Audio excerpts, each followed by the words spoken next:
know it's been a minute. Last time we talked, we were in the middle of trying to find a Landcruiser. Me and Perry were. Well, we found one. We were able to get it. And we're on our way to Perry's right now to actually install a winch on it. It's been a couple weeks. At this point, Perry's had it for about 3-4 weeks now.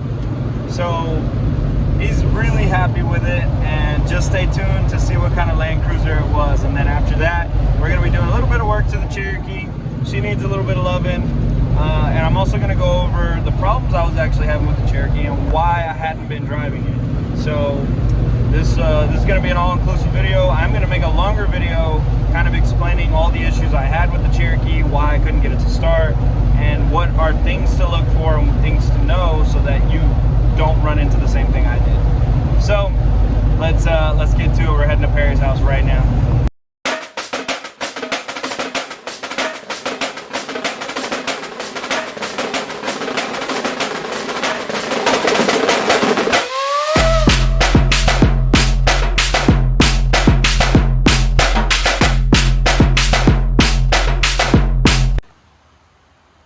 He got a Landcruiser. So this is not an 80 series, but it is a Prado. So that's what we went and looked at. It's basically an 80 series. It's basically, yeah, underneath the chassis is basically an 80 series. Almost, yeah. But this is a 70 series Landcruiser. It is a 1995, right, Perry? Yeah. The one we went to go look at in Houston that was super rusty was like a 96, right? Yeah. So it was the newer body style of this. It was a 90 series. Is a 90 series. This is a 70 series Landcruiser. It's a 2-door. It has the 3-liter 1KZ TE. Yes. Let me turn my flashlight. There it is. It is a non-intercooled engine, but we do want to eventually figure something out to make it intercooled. But this thing, I don't think I'll have room for a front matter. you don't think so? No, yeah, probably not with the winch. We can figure something out.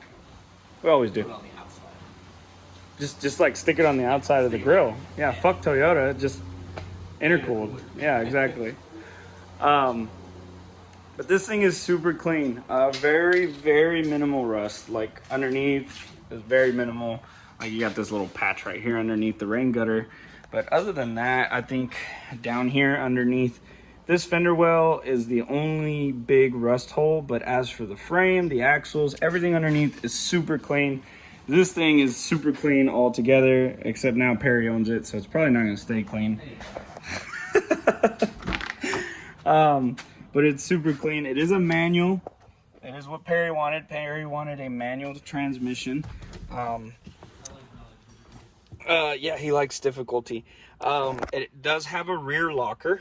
So that's really, really cool. It also has, you can adjust the suspension electronically. I mean, this thing is pretty out, like it's fitted pretty well for the year model, and it's in really good conditions. And it's really what Perry wanted. Well, I mean, of course, he really wanted like an 80 series with the inline 6, but those are north of $25,000 to $30,000. Yeah. Yeah. But this thing is awesome. 4-wheel drive works great. AC, heat, everything. This thing is amazing. So he's super happy with it. We were just happy to have found it in such good conditions and to get it at around a price that we could afford, or really that he could afford. As y'all can see, there is no Comanche here. The Comanche is sold. So after years of Perry working on it and finally getting it right, he sold it. But it was for a good cause. I mean, he really got something that's unique, that's awesome. It's going to be great for off-roading because it does. I think most of these come with IFS, right? Yeah, there's a split from like 91 to 90, yeah. 95. Late production 95 is solid front. Gotcha. And then 95, like and a half plus, is independent. Boom. So he has solid front and rear axles, which is another thing he really, really wanted. He didn't really want the IFS. He was kind of settling for it with the other Prado, right? The other Prado was IFS. But we got super lucky In fact, actually, I found this one while we were in Houston. I told Perry, I was like, just message him and make him an offer. You know, whatever you can afford, just make him an offer and see what he comes down to. The guy came down quite a bit, and we were able to work out a deal. So that next weekend, the weekend after we went to go see the real rust bucket of a Prado, we went back down to Houston to go pick this one up. And it turned out to be an awesome rig. As we got back from Houston, he drove it home. It started acting a little funny. It's kind of like losing power a little bit. And he got a little worried, but it turned out to just be the fuel filter. And he replaced that and ran good as new. I mean, honestly, it still had Japanese fuel filters, Japanese oil filters. So obviously the guy we got it from didn't do anything to it when he got it. He said it was a daily driver. I have a hard time believing that. And the line.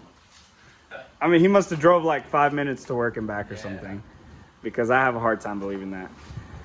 But got all the filters replaced, so did a little tune-up on it, and now she is solid. So far, Perry's been a busy bee, so he actually installed a better downpipe, and I'm going to show you guys that. It's actually, yeah, he actually fabricated it up himself. Can't really get a good angle in here, but that is the downpipe. Now, if you look up the stock downpipe on these things, they are very, very restricted. Perry was actually able to find a 3D printed. No, I found a drawing. You found a drawing? I found a sketch. So he found mine. He found a sketch and he measured. What'd you measure? The distance of the bolt holes on 2 of the 4 for the turbo. Oh, okay. Yeah, and I traced the sketch on Fusion 360. And that's how you were able to 3D print it? And I 3D printed one, and then I took it to a guy local, and he laser cut one out of. So he 3D printed the flange piece that connects to the turbo. So, over here? Just inside the door. Just inside the door. Oh, wait. You talking about the car or the house? The house. Oh, the house. Yeah, just right on that shelf. I got you. That 3D printed piece. There it is. So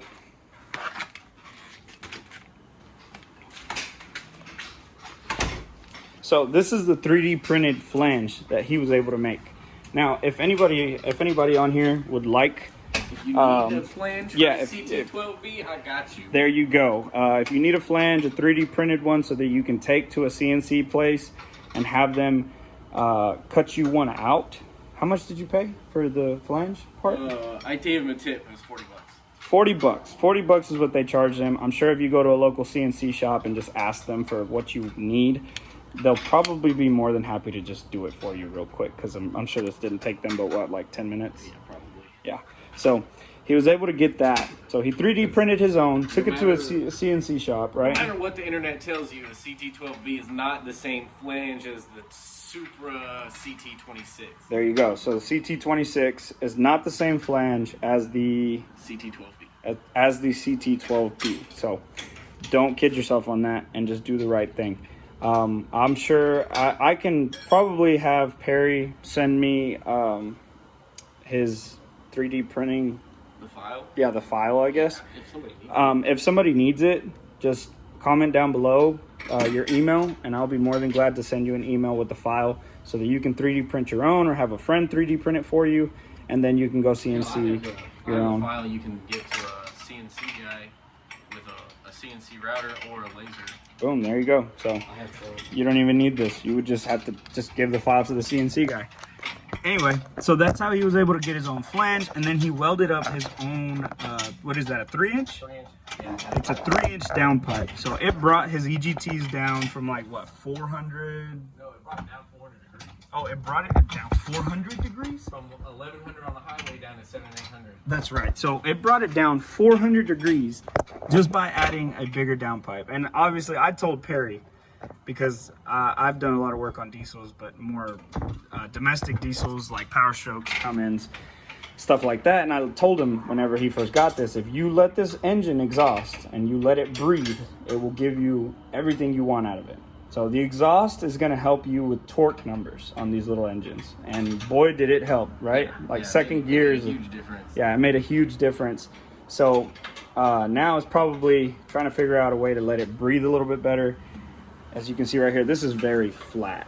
So that's not gonna let airflow very well. It is a big filter, but just having this little flat piece right here, it's not gonna let airflow. And that's what you want these engines to do. You want them to breathe. So the bigger downpipe is definitely gonna help with EGTs and help with low end torque. So, and that's kind of one of the things that these little 3 liters lack, is they don't have a whole lot of power, they don't have a whole lot of torque. Luckily, he's got the 2-door, so it probably feels a lot better than it would on a full-size 4-door version of this. But that's just something to help you guys out if you do have the 3-liter and you are in the US, because I don't think you really found anything as for downpipes, right, for this thing? No, I found a flange in England. Other than that, it was like New Zealand or Australia for a downpipe. There you go. So, I mean, it's going to cost you a whole lot of money to import that. Yeah, it was like $400. So, I mean, if you can get the flange and just kind of do it yourself. Perry's not a professional fabricator. He works at asphalt plant, right? Yeah. He works at an asphalt plant. This is just stuff we do on the weekends or whenever, like today, when we get a chance during the weekday to tinker on stuff. So, if we can do it, any one of you guys can do it. Okay, so I think that's it, right, on the Landcruiser. That's all you've done so far? Yeah, and then this. And now he's also adding the winch plate and the winch that he took off of the Comanche. These actually came from the factory with a winch plate. So there's a really option. Well, it's an Really option. expensive. Yeah, it's a really expensive option to add a winch. But that makes it very convenient so that you can actually build your own winch plate and then add your own winch. Yep. And there's plenty of room. It's not even near the radiator or anything like that. And then there's a nice hole right here so he can get access to his plug my controller in. Yeah, to plug his controller in right here, and he doesn't have to remove anything or get anything out of the way. So, and this was what, $14 worth of steel? $21. $21 worth of steel. And $4 in bolt. And $4 in bolt versus buying a Toyota winch plate, which is $640. So yeah, don't do that. And yeah, so now he's got a winch on here, and I think not this coming Saturday, but the Saturday following, we will be going to Bridgeport to test this thing out off-road and see how it does. With sagged out suspension. I think she'll be fine, to be honest. But he is... Did you go ahead and order it? I haven't yet.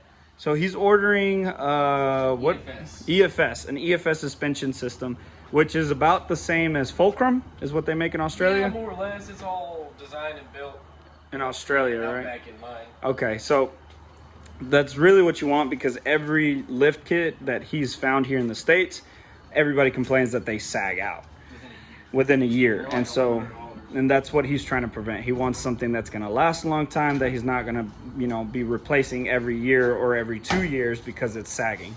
So he's gonna order the EFS suspension kit, and we're gonna install it, and I'll try and get video of that. I will post pictures of his work on the flange so that y'all can see kind of what he did. He did take quite a few pictures for me because I told him to. At the time I was super busy and I couldn't come record whenever he was doing all of it.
So yeah, that's everything on the Land Cruiser, guys. We finally found one that he liked, and we're pretty happy with it. It's exciting, especially because it's something completely new to both of us. I have experience with diesel engines, and we have mechanical knowledge, general knowledge that we think will get us through building this up to be a pretty awesome overland / off-road rig. So after this, I think we're going to be doing the spring helpers on the Cherokee because the suspension is completely sagged out on the Cherokee. I mean, this tire is like maybe 2 inches away from tucking, and it's a tiny little 225/70.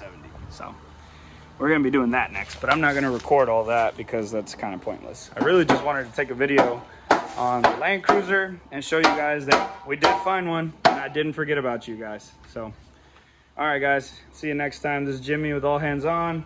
That's Perry, and we're gonna fuck shit up.